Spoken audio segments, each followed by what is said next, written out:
6 turnovers, 52 points allowed. This was a nightmare for the Winnipeg Blue Bombers. My first question to you, Jordan, was this more about Calgary playing great football or Winnipeg completely beating themselves?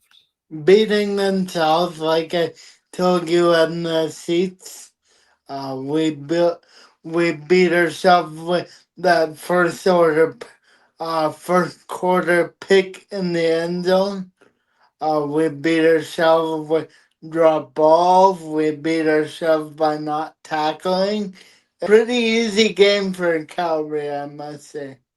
Yeah, I would agree with you. Not much fight from the Bombers. I made a comment at the game when our defense was on the field. It was like Calgary was playing against pylons. I would agree. You can't win a game committing 6 turnovers and busting covered by the defense. I mean, your defense gives up 52, you're not going to win any day of the week. So they have to be better. Have to. The Stampeders dominated 52-38, powered by a historic first half from Tyreik McAllister.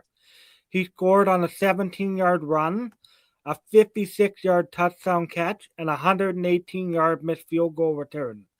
The first player in CFL history to score those 3 types of touchdowns in the same half. What are your thoughts about going for the field goal? You punt. You don't even attempt to. Michael Shea thinks Sergio and God for some reason and can make all the kicks. I don't understand why he thinks he's like the kicking genius, but he's a human like the rest of us. But ever since Serge got the glasses, man, he's been horrible. You punt in that scenario. I said, but when he was lining up for the kick, I'm like, this is a far kick. If he misses it, the guy gonna return it. Sure enough, and that changed the whole game completely. And I'll say this: I didn't notice much wind at the game. You try those long kicks with wind behind you. What's the biggest concern for Winnipeg after a loss like this? The 6 turnovers, or giving up 52 points at home? I would say all of it, yeah. I would say it all compounds. Um, it seems like we can't get out of our own way, and yeah, people would say we have 5 years of dominance, but still, you gotta compete every year. At least compete, be in football games, and we haven't been. I'll say this: anytime your defense gives up 52, you're not going to win. And the old saying goes, if you commit turnovers, you're usually not going to win the game. Vernon Adams Jr. threw for 319 yards and 3 touchdowns, while Winnipeg's 6 turnovers, including 4 interceptions by Dru Brown, sealed the Bombers' worst home defensive performance since 2015. I mean, the bottom line is Dru Brown has to be better at protecting the football. Yes, he does. Uh, he's a capable starter in this league, so I thought. He hasn't really shown it, but you do have to think. Uh, Time elapses here, and Kalaro come back, and the same Zach Kalaro. Do you just say start the rookie already? Start Taylor Algoodma. Yeah, I mean, if we get into the later part of the year and we're not going anywhere, I would say put Algertmeyer in. But we know Mike O'Shea, he won't do that. He's loyal to a fault. Yeah. I'll say this, Stanley Bryant is sure struggling this year too, I noticed. Lots of holding calls, and he's getting beat a lot this year. But age is catching up to him, right? I mean, the Bombers are one of the oldest teams in the CFL. Yeah, and that's a problem too. We're loyal, and we think all the guys can be gods. Meanwhile, they're 40. Yeah. A couple of these guys, it was time to move on a few years ago. Never mind have them keep playing. But this the worst Bombers loss in years. Uh, yeah, I would say the last time I remember 52 was that Labor Day 52 nothing. But At least it wasn't nothing, but we left actually at the third quarter. We left. We didn't even make it the whole game. We haven't done that for a long time. I just remember walking out. I was just shaking my head. I was like, oh my God. I just had enough of that misery already. But how pathetic, at home and you put up a dud like that. That's just pathetic. Like me and my brother always say, you don't mind losing, but at least compete in the game. Show something. The Bombers' defense cost them this game. What's your take? Would you agree with that, Jordan? Yeah, I would.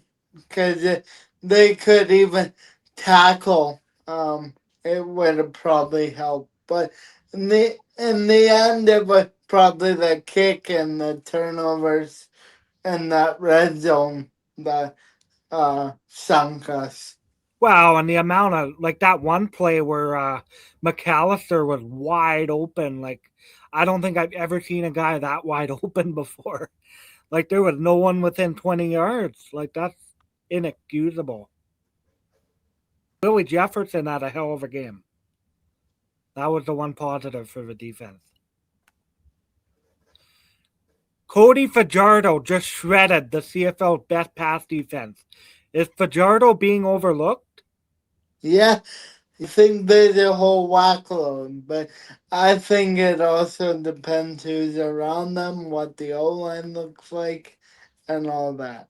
Edmonton has a good team, a great running back in Justin Rankin. A quarterback is only as good as his team around him, and Edmonton has a very good team. They've been building for years, for sure. 510 yards, that's impressive for a quarterback. I was happy for Fajardo. I have nothing against Edmonton. I hope they do well.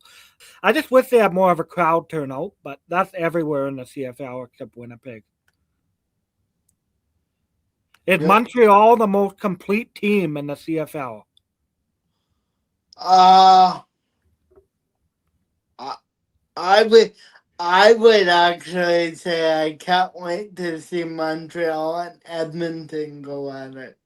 That's gonna be wicked. Montreal hasn't really been tested either.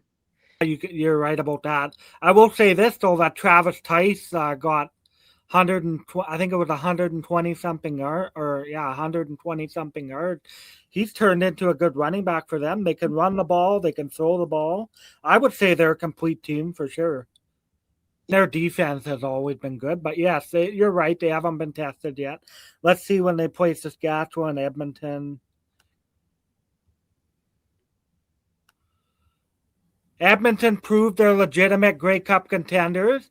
Calgary reminded everyone they're still dangerous, while Winnipeg has some serious questions to answer after one of their toughest losses in years.